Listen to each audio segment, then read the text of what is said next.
Darnell Okafor was 38 years old, and for 7 years he had sat at the end of the Beaumont family dining table like a man who had been permitted to stay but never quite invited, and every Thanksgiving and Easter and 4th of July cookout at the big house in Germantown. One of them, a brother-in-law, a cousin, the patriarch Gerald Beaumont himself, on at least 3 occasions would find a way to say some version of the same thing, that Lydia had done a generous thing, bringing Darnell into this family, and that he ought to be grateful for it. He drove a 10-year-old Accord. He did government work, was how Lydia explained his job to her people, and nobody pushed further because government work sounded modest, and they had already decided modest was the fullest description available for a man like Darnell.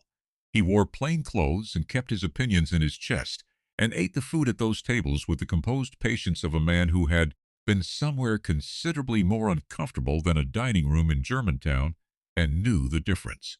What none of them knew, what Lydia herself had somehow never thought to ask about in 7 years of marriage, was what kind of government work. What Gerald Beaumont did not know, as he passed the sweet potatoes and made his customary remark about Lydia having chosen well below her potential, was that 3 weeks earlier, a federal agency had assigned Darnell's division to conduct a routine compliance audit of all vendor contracts held by Beaumont Group Logistics, Gerald's company, which operated out of a warehouse complex on the edge of Philadelphia and had been awarded 11 state and municipal contracts in the past 4 years without a competitive bid process on any of them. The auditor walked through that warehouse door on a Tuesday morning in November. It was, in every measurable sense, the last good week any of them had.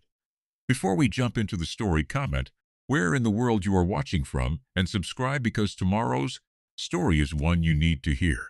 The November light came in flat and gray through the row house windows on Ardmore Street, and Darnell Okafor sat at the kitchen table with a mug of tea and a yellow legal pad, writing nothing in particular, just the kind of loose notes he made when his mind was working through something it hadn't yet organized into words. The house was quiet. Lydia had left early for a department meeting at the university where she taught, and the absence of her was the absence of performance, which was its own kind of relief. He had grown up 3 neighborhoods over in a house that smelled of his grandmother's cooking and the particular cedar of a closet she'd lined herself with boards from a salvage yard on Cheltenham. A day's Okafor had come to Philadelphia from Enugu in 1971 with $40 and a mechanical aptitude that no one in the immigration office had thought to ask about. She had worked as a seamstress, then as a machinist, then as a quality control inspector at a manufacturing plant in northeast Philadelphia, where she had spent 22 years developing an eye for the precise location of the flaw in any system presented to her.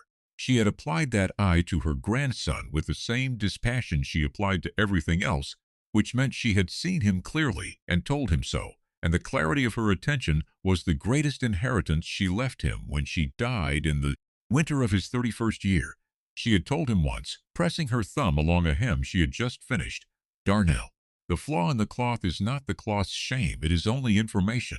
The shame belongs to whoever saw it and said nothing." He had carried that with him into federal service. It was, in fact, precisely why he was good at the job. He met Lydia Beaumont at a public policy conference in Washington in the spring, 7 years back. She was presenting a paper on municipal contract reform. A good paper, he had thought, sharp and specific, and willing to follow its own logic to uncomfortable conclusions. He had introduced himself afterward, not because he was drawn to the performance of her expertise, but because the paper had made an argument he wanted to test in conversation, and she was the only person who could test it. They had talked through lunch and then through dinner, and then until the hotel bar closed, and he had taken the train back to Philadelphia thinking that he had not met a mind like that in a long time. The wedding had been at the Beaumont family estate in the Chestnut Hill neighborhood.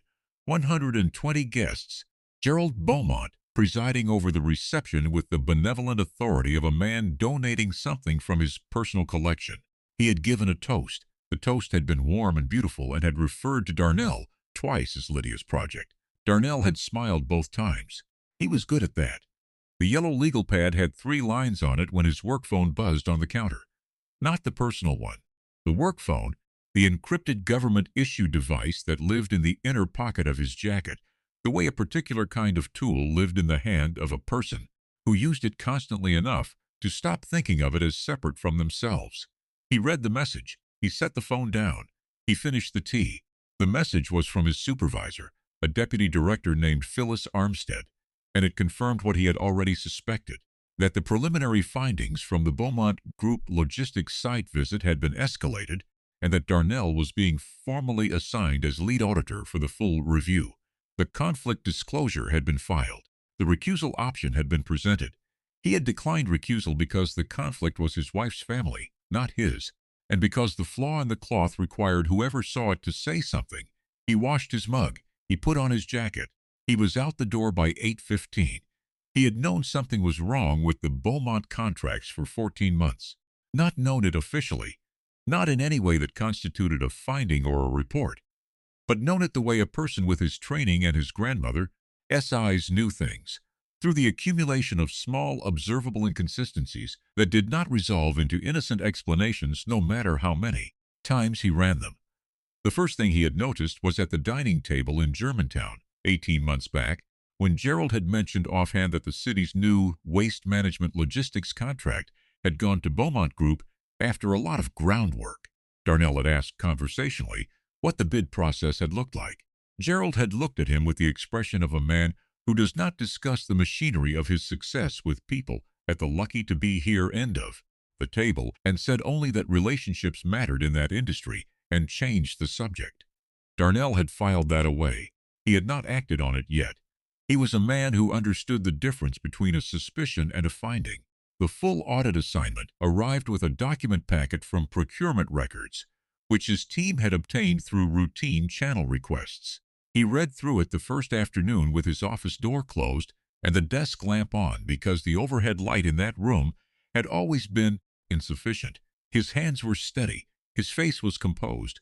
He was a federal auditor, and federal auditors did not emote their way through procurement documents. They read and noted and cross-referenced and built a picture from the components of what was actually there. What was there was substantial. 11 contracts, combined value $14.3 million, every single one awarded directly without competitive solicitation through a provision meant for emergency procurements, a provision with a strict definitional threshold that none of these 11 contracts came close to meeting. The paperwork justifying the emergency designation on each contract had been prepared by the same municipal staff coordinator across 6 different agencies. That coordinator's name appeared in Beaumont Group's own internal records, obtained through a separate subpoena, as a recipient of what was recorded as consulting fees over a period of 31 months. He built a timeline. He cross-referenced the contract award dates against the payment dates in the internal records. The sequence was not ambiguous. The sequence was, in the language his division used, a pattern of coordinated procurement fraud with documented financial incentive. He opened a new folder on his government workstation. He did not name it after anyone in particular. He named it BGL 2024-11 because he was a professional and because the work required a certain distance from the personal weight of what it contained. He printed the timeline. He printed the payment records. He printed the emergency designation forms and laid them in order on his desk like a man, laying tiles, precise, flush, each one accounting for the gap between itself and the next. He picked up his desk phone and called Phyllis Armstead. "It's worse than the preliminary," he said. She was quiet for a moment. "How much worse?" The emergency procurement designation was coordinated across 6 agencies. Same coordinator, same documentation pattern, payments traceable to a Beaumont Group account. Another silence. "Darnell, you need to be certain." "I'm certain. And the personal situation doesn't change what the documents say." She exhaled slowly. "No, it doesn't." A pause. "I want you in my office Thursday morning with everything." "I'll have it." He set the phone down. He straightened the printed pages on his desk. The evidence did not care whose family it concerned. That was not a comfort exactly, but it was a fact, and facts were the foundation he had always built on. He thought of his grandmother pressing her thumb along a hem. He moved on. His supervisor, Phyllis Armstead, had 30 years in federal service and wore her gray hair natural and had a habit of removing her reading glasses before she delivered any sentence that required the full weight of her attention. She removed them now. "The coordinator," she said. "Watkins, Terrence Watkins, Municipal Procurement, City of Philadelphia, and 2 adjacent county agencies. 31 months of payments. Total transferred $218,000 in structured increments to a personal LL. Phyllis replaced her glasses. She turned pages. And Beaumont Group's internal records. How did we obtain these? Subpoena executed October 31st as part of the preliminary. The records were produced by their own attorney. I don't think anyone on their side had read them carefully before producing them. He paused. That's my read. Phyllis made a note. How long did this run? The first contract was awarded 37 months ago. The payments to Watkins begin 5 months before that. The relationship predates the formal fraud. He set her pen down. So someone was building infrastructure before the first contract? Yes. She looked at him. How are you holding up? It was not a question, she asked casually. Phyllis Armstead asked things because she wanted the actual answer. I'm fine, he said. I'm better when I'm working. She picked up her pen again. What does your wife know? Nothing. I haven't discussed it with her, and I won't until the formal referral is filed. That's the right call. She looked at the folder. This is going to the U.S. Attorney's Office. Yes. That means it's going to be in the public record. Yes. She held his gaze. I want you to understand what that means for your household. I understand what it means, he said. I understood it before I declined recusal. She nodded once, with the deliberate weight of a person acknowledging something that did not need to be said again. Real power operated in quiet rooms, Darnell, until it didn't have to anymore. She pushed the folder back across the desk. File the referral. His Uncle Bernard lived in Cheltenham, 20 minutes north, in the same house where he had raised his 3 children after his wife died, and which he had added on to twice over the years in ways that were not entirely up to code but were entirely sound, because Bernard Okafor had been a contractor for 35 years and understood the difference between the form of a regulation and its purpose. He was 69 years old, and he had known Darnell's grandmother longer than Darnell had been alive. And when Darnell called him on a Thursday evening and said he needed to talk, Bernard had said, "Come now," and had the coffee on when Darnell arrived. They sat in the kitchen. Darnell told him what he had found. Not in detail, not the specifics that belonged to an open federal investigation, but the shape of it and what it would mean. Bernard listened, with the particular stillness of a man who had already been expecting something like this. When Darnell finished, Bernard turned his mug in both hands. You told Lydia yet? No. She going to be surprised. It was not quite a question. I don't know, Darnell said honestly. Bernard looked at him over the rim of his mug. I knew Gerald Beaumont before you married into that family. Not well, but well enough. Down. I used to see him at the chamber events. Used to watch him in a room and think about how a man could build a reputation out of the performance of building something. He shook his head slowly. There's people that build, and people that decorate the outside of a thing and call it built. Your grandmother could tell the difference in 30 seconds. She could tell the difference with people, too. She never liked him, Darnell said. No. Bernard was quiet for a moment. She never said it outright because you were already married, and she wasn't going to be the thing that came between you and something you'd chosen. But she knew. He looked at his nephew. You knew, too, for a while. Yes, Bernard nodded. Then you're not betraying them, he said quietly. You're just finishing what was already true. He picked up his mug. Your grandmother would have said the same. Darnell drove home that night and cooked dinner in the kitchen of the house on Ardmore Street while Lydia was in the other room on a call. He made the jollof his grandmother had taught him, the slow version, the one that required attention and couldn't be rushed.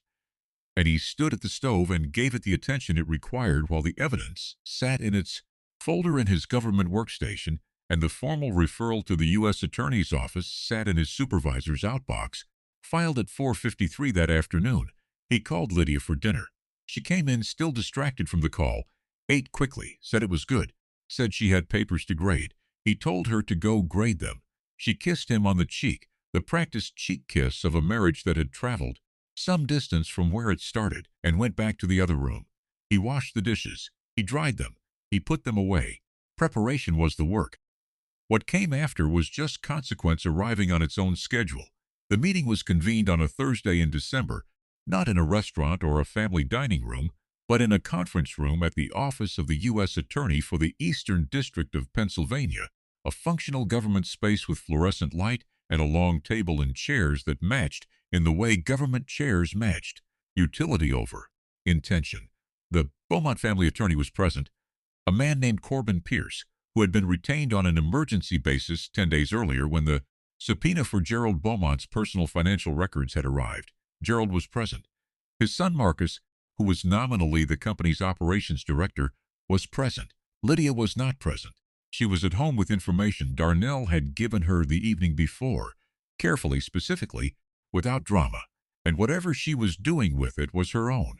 Darnell sat to the left of the federal prosecutor assigned to the case, a woman named Eugenia Park, who had been in the office 14 years and who had read the full audit report twice and had said to Darnell the previous afternoon that it was the most thorough preliminary she had seen in her career in this office. He sat with his hands flat on the table and his folder in front of him, and the particular stillness his grandmother had given him by example. Corbin Pierce opened with a procedure challenge to the audit its jurisdictional scope.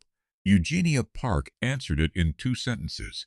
He opened a second challenge regarding the admissibility of the internal financial records. She answered that in 1. Gerald Beaumont sat across the table watching Darnell with an expression that was trying to be contemptuous and not quite making it, because the expression contempt requires a certain confidence in one's own position, and his position had been eroding since Eugenia Park's second sentence. The emergency procurement designations, Pierce said, regrouping. Each of those was certified by a municipal coordinator.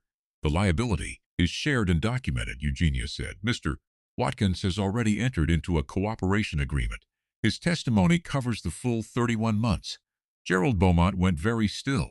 Corbin Pierce turned a page, then another. He was a thorough attorney. He was working through the documentation the way a person works through a structure looking for a load-bearing compromise. And the problem was that there was not one, because Darnell Okafor was a man trained by a woman who had spent 22 years finding exactly that kind of flaw in exactly this kind of system, and he had not left any. Marcus Beaumont looked at his father. Then he looked at the folder in front of Darnell. Then, with the expression of a man calculating something he did not want to calculate, he looked at Darnell. "You were always in this room," Marcus said. It was quiet, almost wondering. "The whole time. You were always in this room." Darnell looked at him steadily. He did not confirm or deny. He had no obligation to do either. He was a federal auditor, and his obligation was to the integrity of the record in front of him, and he had discharged that obligation with the same precision he brought to everything. Gerald Beaumont spoke for the first time since the preliminary challenge. His voice had lost something, the boardroom amplitude, the practiced ease of a man who had spent 40 years competence to rooms where nobody pushed back. What remained was smaller and more accurate. "You did this," he said. He was looking at Darnell. "You came into this family, Mr. Beaumont." Eugenia Park's voice was entirely level. "I'd recommend we focus on the agreement terms." Gerald stopped. Darnell looked at him for a moment. He thought about the end of the dining table in Germantown. He thought about the toast at the wedding and the word project. He thought about his grandmother in the quality control room, pressing her thumb along the fabric, saying the flaw is not the cloth's shame, only information. He thought about what it meant to see a thing clearly and say it plainly and let the consequence arrive without embellishment. "I came into this family," he said, "the same way I do any job. I looked at what was there." He gathered his folder. He did not look back at the table. He did not need to. 8 months had passed like water over clean stone, without resistance, leaving things clearer than they were before. Darnell stood on the back steps of the house in Elkins Park he had bought in March, a craftsman bungalow with a garden that needed work and a basement workshop that had needed more, and which he had been putting right in the evenings and on weekends with a patience that surprised him only in how natural it felt. The November chill had come back around, the same cold and flat gray light that had been in the Ardmore Street windows a year ago, but different now, in the way that the same light in a different house was always different. He had a cup of tea. The garden was bare and prepared. He had turned the soil in October, added compost, planted a row of garlic along the south fence that would come up in the spring without requiring him to think about it. His grandmother had grown garlic. She said it was the most honest plant in the garden. You put it in the ground, you left it alone, and it became what it was always going to be. The Beaumont Group logistics matter had resolved in September. Gerald Beaumont had accepted a consent agreement that included the disgorgement of $14.3 million in contract proceeds, a 5-year debarment from federal and state contracting, and a personal fine that Pierce had negotiated down from a number that would have been catastrophic to a number that was merely life-altering. Terrence Watkins had received a suspended sentence and a period of supervised release in exchange for his full cooperation. Marcus Beaumont had been found to have had no knowing involvement in the bid-rigging scheme, a finding that Darnell had documented carefully and accurately because the evidence supported it, and he was a man who documented what the evidence supported, not what would have been convenient. Lydia had moved out in January. They had been civil about it. Not warm, not hostile, civil, the way two people could be when the thing between them had been built on a foundation that was never entirely sound, and both of them knew it. She had said, the night before she left, that she had never understood what he was. He had said he knew. She had looked at him for a moment, really looked, way she had in Washington at the conference when the paper was done and the argument was ready to be tested, and then she had picked up her bag and gone to stay with a friend.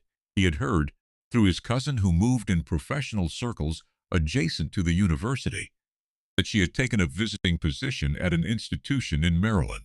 He wished her well and meant it, in the particular way you could mean a thing when the feeling behind it was neither warm nor cold, but simply honest. He did not think about the Germantown dining table. He did not think about the toast.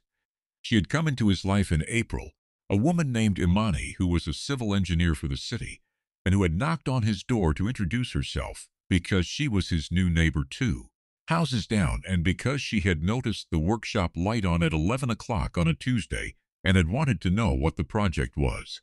He had shown her. She had asked specific and knowledgeable questions about the joinery he was attempting and had identified a mistake in his approach that would have cost him 2 days of rework. He had corrected the mistake and asked if she wanted tea. She had said yes and stayed for 2 hours and had not once performed anything for him. She was a woman who was exactly who she appeared to be, and in his experience that was either very common or very rare, depending on how carefully you were looking, and he had learned to look carefully. He set the empty mug on the step beside him.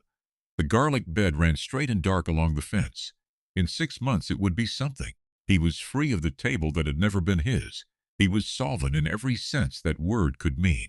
He was a man who had brought his grandmother's eyes to work that required them, and had said plainly what he had seen, and had let the consequence arrive without breaking. Some things were worth the patience it took to see them clearly. He stood in the cool morning light and let the quiet be quiet, and it was enough. I hope you enjoyed that one. Be sure to like the video and subscribe so you don't miss the next story. I've picked out 2 more for you that I think you'll really like.